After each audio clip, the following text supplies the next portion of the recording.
Comenzamos, amigos, con nuestro recorrido y hacemos nuestra parada en la subestación internacional para hablar un tema importante, y es que son más de 15 millones de personas, de chilenos que han sido convocados a las urnas para aprobar o rechazar una nueva constitución política de ese país. ¿Cuáles serán los puntos más polémicos? Pero por sobre todas las cosas, ¿qué es lo que piensan los chilenos? Acompáñenme en esta entrevista.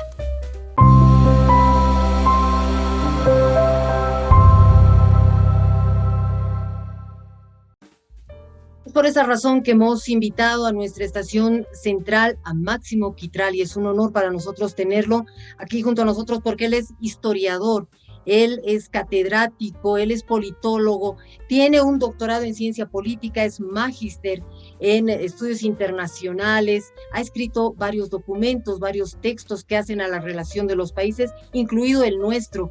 Máximo, qué gusto tenerte en Estación Central, y en Bolivia también, bienvenido para hablar sobre un tema tan importante que atañe no solamente a Chile, Máximo, sino a toda la región. Por eso es que queremos saber cómo están los ánimos, cómo están los chilenos, una dura decisión, porque a partir de ello se cambia el futuro de este país. Sin lugar a dudas, debe haber un poco de nerviosismo en ello. Bienvenido a Bolivia y a Estación Central, Máximo.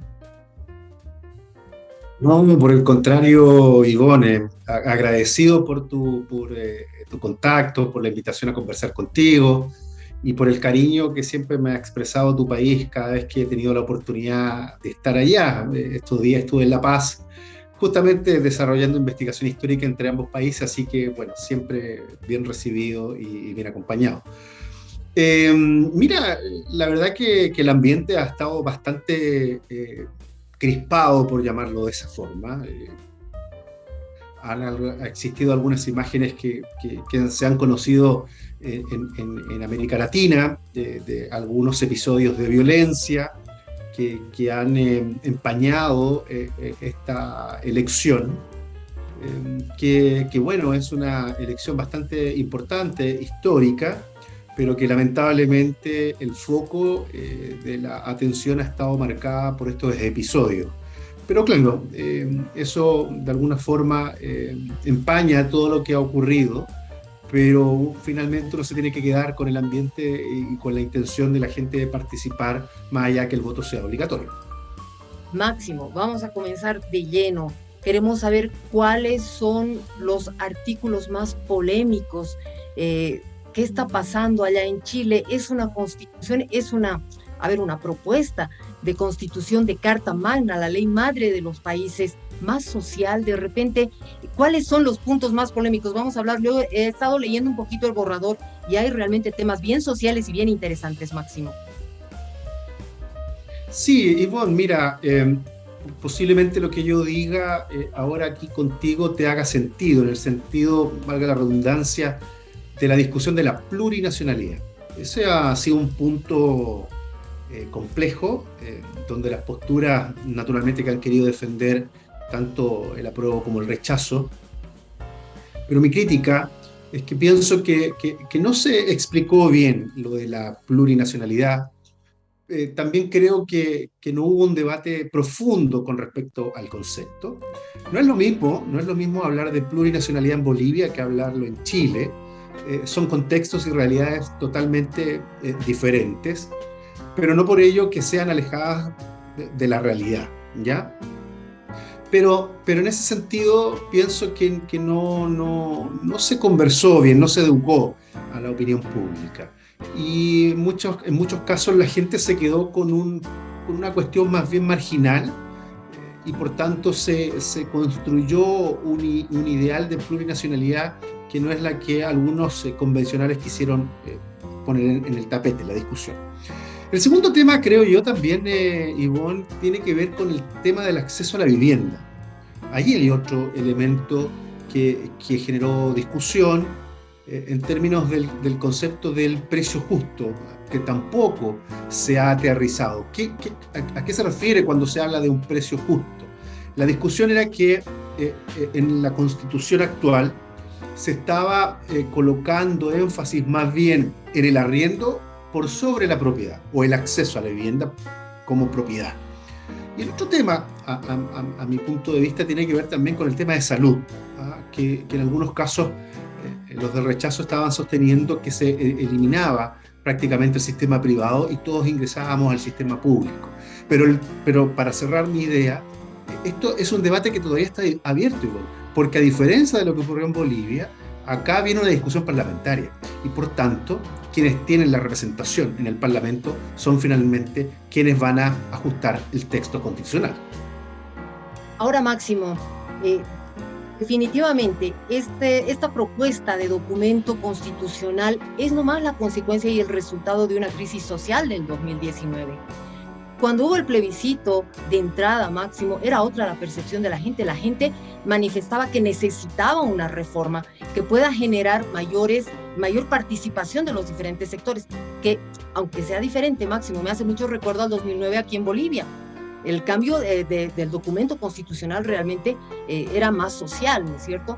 Se habla, por ejemplo, del Sistema Nacional de Educación, se habla de la protección a los derechos de la naturaleza, del reconocimiento a los pueblos indígenas originarios, por ejemplo, que tiene mucha similitud con lo que tenemos acá en Bolivia. Pero ¿será que este cambio de percepción en los últimos días y en este último tiempito antes del plebiscito, Máximo, será el catálogo de artículos o será más bien una falta de socialización del contenido mismo de ello que está poniendo en duda a la gente de si sí o si no, si apruebo o rechazo este texto?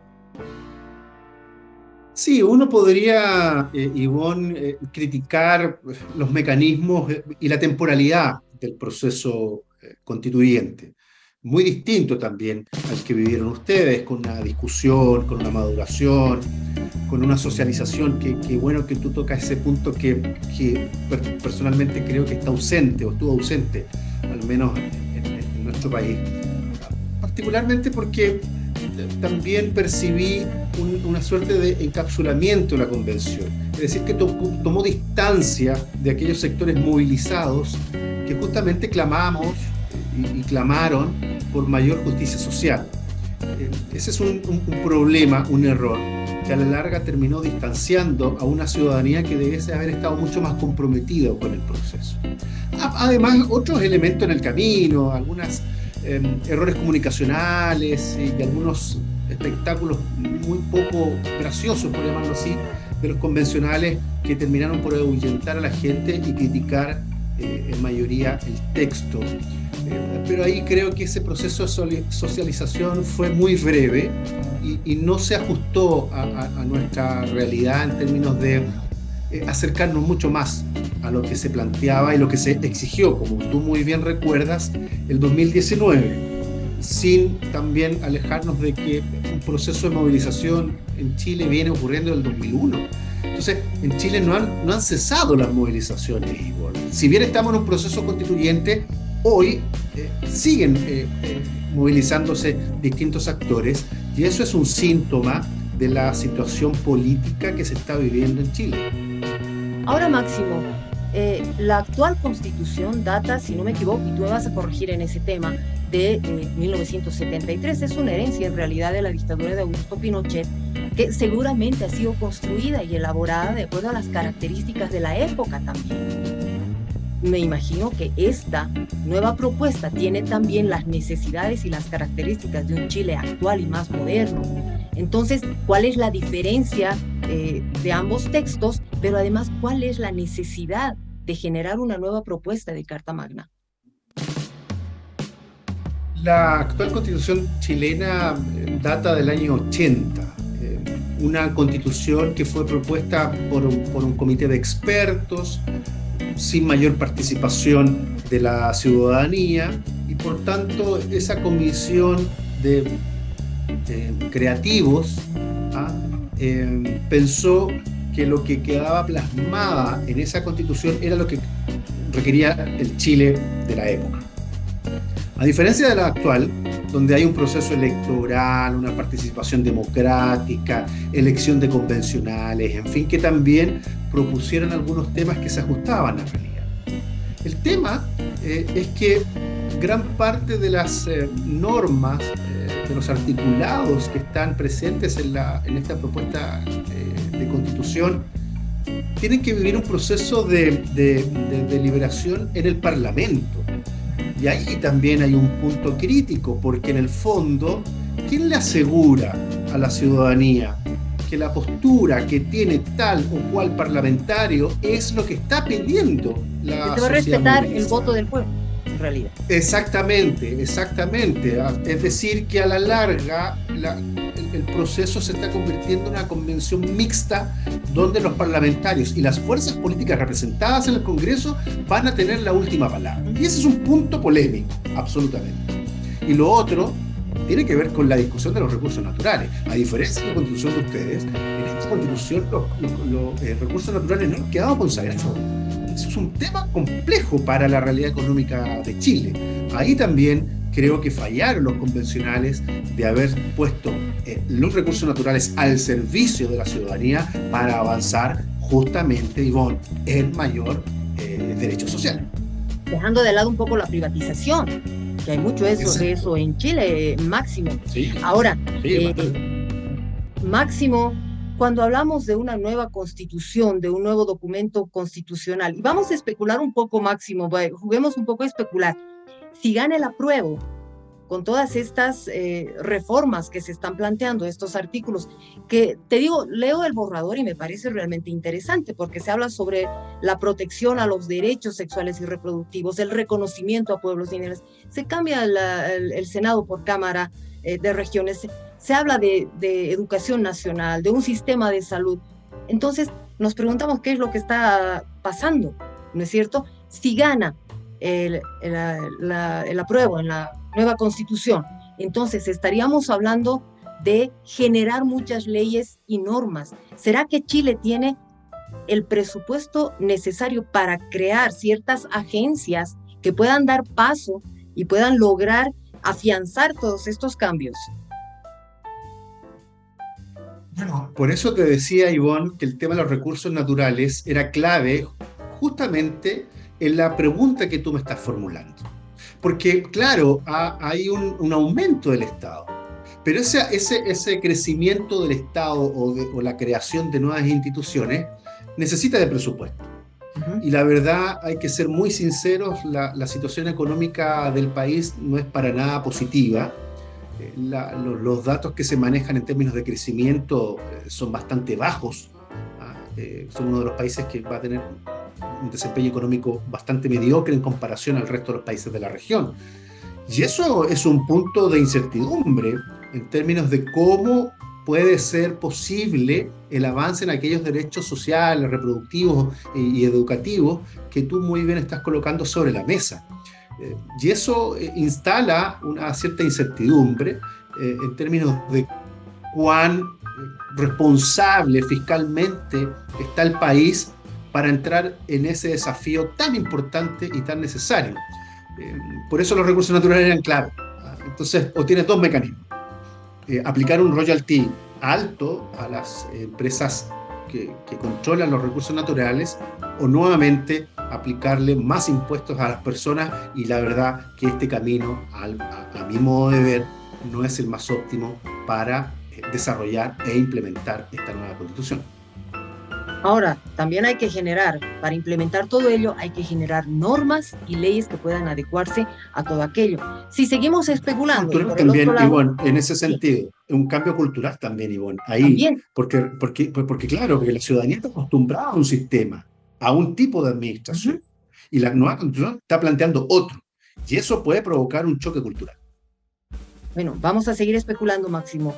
Si gana el rechazo, el presidente Boric asegura que va a continuar generando un mayor diálogo, si vale el término, con los diferentes sectores, de manera que se pueda generar otro texto que vaya a cumplir con las expectativas de todos los sectores. Ahora, también nos ponemos a pensar, esto genera un presupuesto, porque ir a un plebiscito también tiene un costo y un presupuesto máximo. Entonces, el presidente Boric está decidido a incluir a todos los sectores dentro de una carta magna que vaya a, como te digo, a marcar el futuro de ese país. Sí, si gana la opción del rechazo, lo que se ha comentado es justamente lo que tú señalas, abrir un nuevo proceso constituyente, ¿En qué características? No lo sé, porque no está definido. Pero se plantea no hacer un plebiscito de entrada, solamente hacerlo con un plebiscito de salida. Hay que ver finalmente cuáles van a ser los términos en los cuales hipotéticamente estaría pensándose este nuevo proceso, porque algunos sostienen que no debiese ser con convencionales, sino que con expertos. Los otros plantean todo lo contrario. Y ahí los partidos van a tener que ser suficientemente solidarios para ponerse de acuerdo y que sus diferencias den paso a una política de acercamiento de la gente que sienta como propio el texto. Porque guste o no, la Constitución tiene que representar a la mayoría. Si ese es el asunto. Y claro, ahí hay algunos puntos en discusión y naturalmente que el presupuesto también tiene que desviarse en esa dirección. Pero no sería con plebiscito de entrada, solamente con plebiscito de salida y posiblemente también podríamos tener nuevos convencionales. Es otra idea que se pueda estar manejando. Yo soy partidario de la Asamblea Constituyente, creo que es el camino que requeriría nuestro país. Pero bueno, los partidos en el poder optaron por esta decisión y parece ser que eso, la verdad que no está convenciendo del todo a la ciudadanía. Bueno, como decíamos hace algunos instantes, Máximo, en el plebiscito de entrada hubo mucha aceptación por el apruebo. Cambió de repente la percepción. Las campañas en favor y en contra jugaron un papel importante con la población. Se politizó de repente mucho este tema. ¿Qué es lo que ha pasado en materia social para cambiar esta perspectiva y esta percepción de la población en cuanto al documento constitucional? En el plebiscito de entrada, querida Ivonne, la mayoría de las fuerzas políticas estaban comprometidas con el cambio constitucional. Es decir, que en el apruebo no solo votó gente de izquierda, también hubo un voto de la derecha comprometida con ese proceso. Pero claro, al fragor de la discusión, cuando ya se eligieron los convencionales y la disputa y la explicación que se dio en un momento determinado es que un grupo en particular quiso apropiarse del proceso y dejó invisibilizado a otro. Y eso fue marcando una diferencia y fue provocando esta división de votos, que hoy, como tú muy bien señalas, no es tan fuerte como en aquella oportunidad. Porque la derecha y la centroizquierda estaban comprometidos con el plebiscito de entrada. Ahora han marcado una distancia, no les gustó el texto y por eso también las encuestas y las cifras que se están dando están beneficiando a la opción del rechazo. Pero claro, vamos a ver cómo se va a dar la discusión final en esa dirección, pero lo importante es que no nos olvidemos que este proceso surge a partir de la revuelta del 2019, no a partir de la filantropía y el gusto de los partidos de hacer un cambio constitucional. Eso no les pareció. Más bien se logró a partir de la presión social, presión que yo te decía hace un rato atrás no ha terminado y la verdad que va a continuar, producto de que hay sectores que no se sienten representados a partir del texto propuesto. Bueno, Máximo, a raíz de todo esto, vamos a ver lo que sucede en los siguientes días. La votación es obligatoria para los chilenos ahora. Sí, es voto obligatorio. El plebiscito de salida se acordó con ese mecanismo. ¿Bajo multa? Por tanto, se especula con multa, con una elevada multa, aquellos que no tengan ninguna excusa que dar si es que no se presentan a la votación. Por tanto, también hay ciertas interpretaciones de cuántos pueden votar, ¿no? Es la primera elección con voto obligatorio que estamos teniendo en Chile y puede marcar un precedente bastante importante. Algunos piensan, y algunas piensan, que incluso se puede superar a la participación electoral en la segunda vuelta presidencial. Bueno, vamos a ver finalmente cómo se va desenvolviendo esto, pero la verdad es que Chile tiene un libro de historia que todavía no se ha terminado por escribir. La votación solamente es apruebo, rechazo, no hay un en blanco, binaria, nulo, nada, solamente nada. Es apruebo, rechazo. Solo apruebo, rechazo, pero evidentemente que nos vamos a encontrar con votos nulos, claro, y con otras consignas como es lo lógico de los procesos electorales. Pero ahí vamos a estar viendo finalmente qué porcentaje es también porque para mí un voto nulo o con alguna marca también es una manifestación y hay que ver qué pasa también en esa dirección. Bueno, Máximo, ya para terminar, porque seguramente hay un nerviosismo, te decía, porque es una decisión difícil, es una decisión dura. Cambiar la Constitución es la ley madre que rige a todo un país. Los extranjeros, los chilenos que viven en el extranjero más bien, también deben ir a votar. Supuesto, como ha ocurrido en otras oportunidades, y claro, los chilenos repartidos por el mundo también están muy preocupados, muy ansiosos de lo que va a ocurrir en la elección.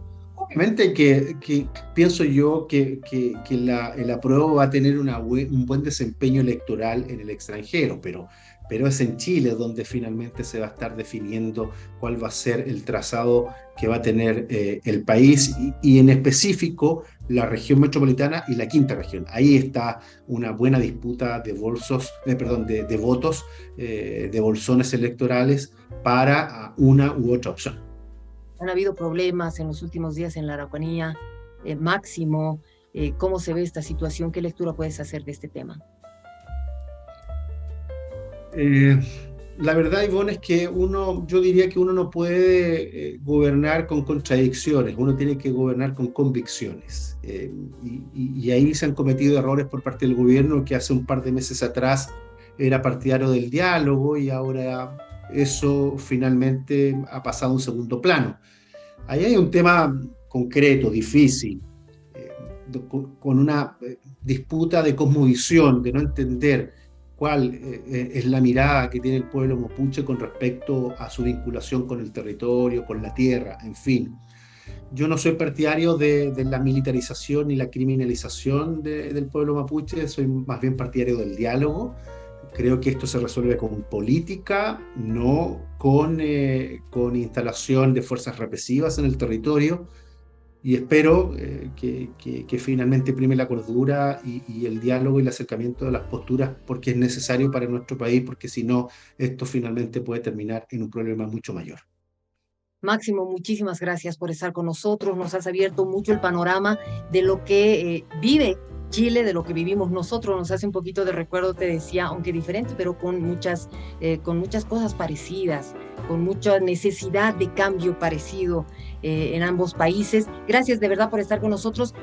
Te estaré contactando nuevamente ya luego del plebiscito para saber los resultados, qué se pinta en base al resultado, qué se plantean nuestros hermanos chilenos, una dura decisión que tienen para el plebiscito, para la reforma de su constitución política del Estado, para una nueva Carta Magna que va a regir el futuro de este país. Son más de 15 millones de chilenos que van a ir a las urnas y bueno, les deseamos de verdad desde Bolivia todo lo mejor, la mejor decisión para ellos. Sabes que somos países hermanos y de repente esto que está sucediendo en Chile no solamente tiene que ver con Chile, sino con toda la región. Máximo. Un abrazo enorme, a través tuyo, un abrazo enorme a todos los chilenos allá y de verdad muchísima suerte.